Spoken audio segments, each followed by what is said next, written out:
राधे राधे दोस्तों। आज की हमारी कहानी है जवाब। अरे ओ बहू, सारे घर में धूल पड़ी है, तुझे दिखता नहीं या मायके से यही सीख लाई है। बहू ने झाड़ू रोकी, पहली बार बिना घबराए सीधी खड़ी हुई, सास की तरफ देखा और बोली, माँ जी, मैं रोज यही झाड़ू लगाती हूँ, यही घर है मेरा, मैं इसे गंदा क्यों रखूंगी। सास ने ताना मारा, जबान चलने लगी है अब। पहले की बहुएं तो ऐसे नहीं बोलती थी, सिर झुकाकर काम करती थी।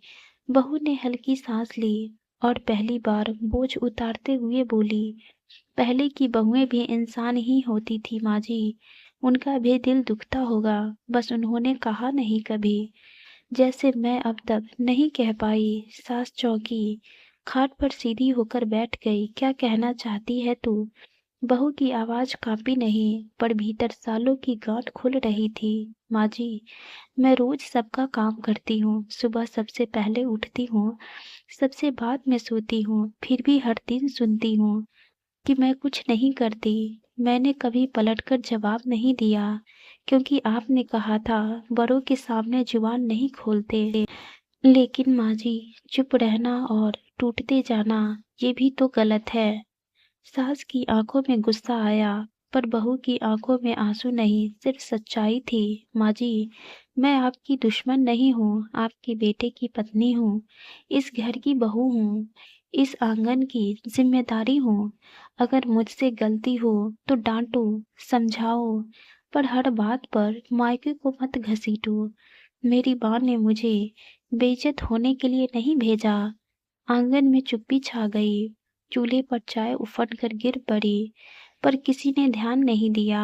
सास पहली बार बहू को बहू नहीं, एक इंसान की तरह देख रही थी। ये सिर्फ शुरुआत थी, अभी बहुत कुछ सहना बाकी था। सास ने खाट से उतरते हुए कहा, तो अब तू दुख याद आ गया। अब तक तो बड़ी आराम से रोटी खा रही थी, छत के नीचे सो रही थी, मेरे बेटे की नाप की चूड़ी पहन रही थी। बहू की आंखों में हल्की नरमी आई, पर आवाज और मजबूत हो गई।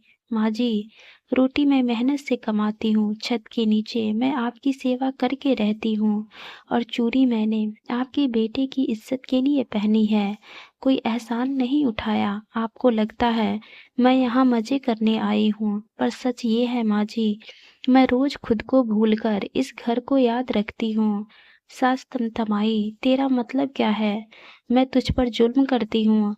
बहू ने जमीन की तरफ देखा, फिर नजर उठाकर बोली, माँ जी, जुल्म लाठी से ही नहीं होता, कुछ जुल्म बोली से भी होते हैं, कुछ तानों से, कुछ हर दिन छोटा बना देने से।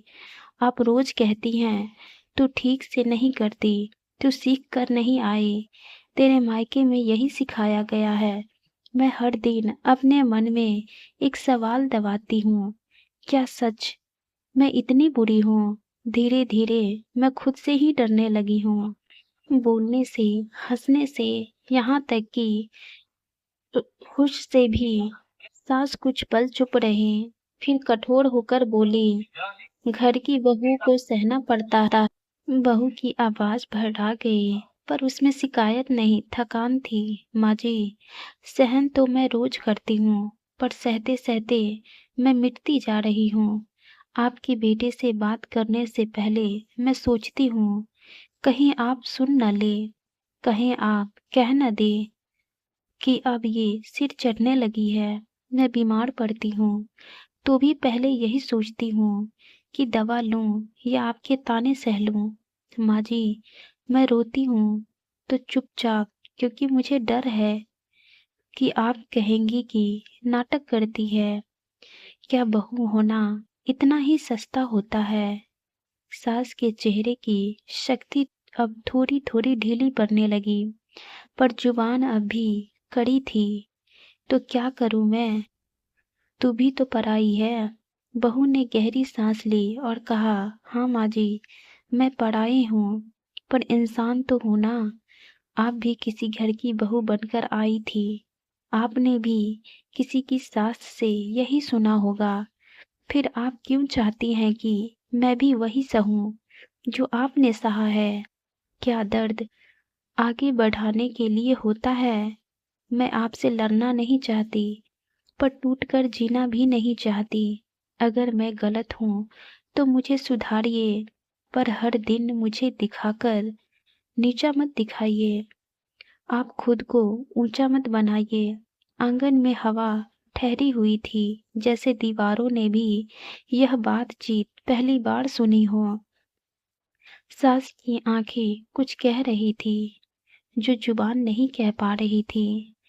यह कड़वा जवाब सिर्फ बहू का नहीं था, हर उस लड़की का था जो घर में घुसते ही खुद को पीछे छोड़ देती है। आंगन में खामोशी अभी टूटी भी नहीं थी। तभी दरवाजे से देवरानी की आवाज आई, पीछे ननद, और फिर बेटी की आहट। सबने देखा, बहू सीधी खड़ी है और सास की आंखें पहली बार झुकी हुई। देवरानी ने धीमे से पूछा, क्या हुआ माँ? सास कुछ बोल न पाई। बहू ने ही मुंह खोला, कुछ नहीं, बस आज मैंने बोलना सीख लिया। ननद हंस दी, अरे भाभी, अब घर में भाषण भी चलने लगे। बहू ने ननद की तरफ देखा, पर ताना नहीं दिया, सिर्फ सच रखा। तू रोज देखती है, मैं सुबह से रात तक काम करती हूँ, फिर भी हर बात में माँ जी का गुस्सा मुझ पर ही उतरता है। तू ऑफिस जाती है, थक जाती है तो सब कहते हैं बेचारी थक गई है। मैं पूरा घर उठाती हूँ तो कहा जाता है तू करती ही क्या है। ननद चुप हो गई। उसे पहली बार बहू की मेहनत शब्दों में सुनाई दी। बेटा आगे बढ़ा और बोला, माँ, ये सब क्या है? बहू ने उसकी तरफ देखा, आंखों में शिकायत नहीं, बस सच्चाई दिख रही थी। आज तक मैंने तुमसे कुछ नहीं कहा, क्योंकि तुम्हें माँ और मेरे बीच में किसी एक को चुनना न पड़े। पर हर दिन तुम्हारी माँ के ताने मेरे भीतर कुछ मार देते हैं। मैं हंसती हूँ, पर अंदर से खाली हो जाती हूँ। ये किसी को नहीं दिखता। सास अचानक बोल पड़ी, तो क्या करूं मैं? मैंने भी तो यही देखा है, यही सहा है। मेरी सास ने भी मुझे ऐसे ही रखा था। बहू की आवाज धीमी हो गई, पर असर गहरा था। माँ जी, तभी तो कह रही हूँ, आपका दर्द आपके साथ खत्म हो जाना चाहिए था। अगर आप भी मुझे वही सब देंगी तो क्या फर्क रह जाएगा आप में और आपकी सास में? आप कहती हैं घर की बहू सहती हैं, पर कोई ये क्यों नहीं कहता कि सास घर को संभालती हैं? आप चाहे तो इस घर को मेरे लिए सुर बना सकती हैं, या फिर जहर। ये आप पर निर्भर करता है। ये आपके हाथ में है। सास की आंखों में पहली बार नमी उतरी। उसे अपनी जवानी याद आई, जब वह भी ऐसे ही चूल्हे के सामने चुपचाप खड़ी रहती थी। किसी ने तब उससे कुछ नहीं पूछा था, तो ठीक है क्या? बहू की आवाज उसके बीते दिनों की आवाज बन गई थी। मैं आपसे माँ बनकर जीना चाहती हूँ, डर कर नहीं। अगर मैं गलती करूं तो आप मुझे समझाइए, एक बेटी की तरह डांट लेना, पर हर दिन इस तरीके से पढ़ाया कहकर मेरी जड़ मत काटिए।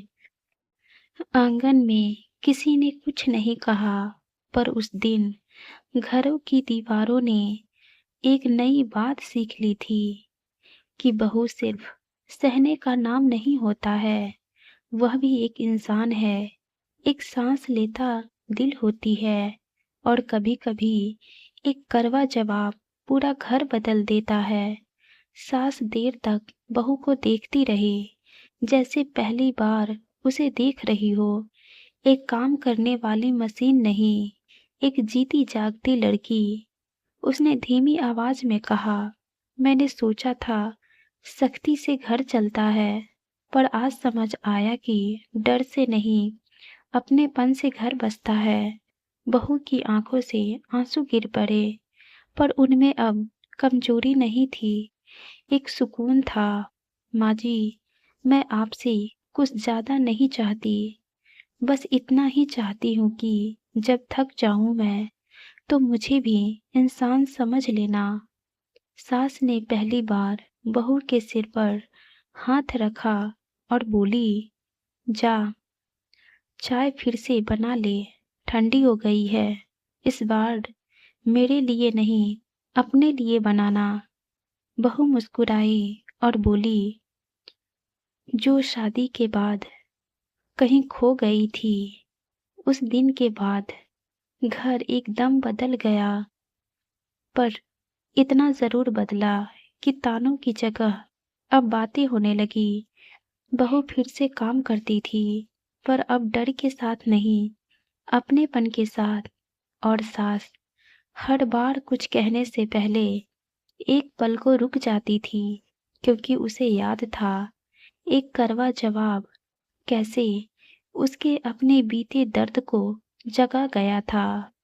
इस कहानी से हमें यही सीख मिलती है कि चुप्पी रिश्ते बचा सकती है, पर सच उसे जिंदा रखता है। आप सबके लिए एक सवाल है, अगर आप उस बहू की जगह होते तो क्या आप भी इतनी हिम्मत जुटा पाते? कमेंट में बताइएगा। कहानी दिल को छू गई हो तो लाइक, शेयर और सब्सक्राइब जरूर करें। धन्यवाद।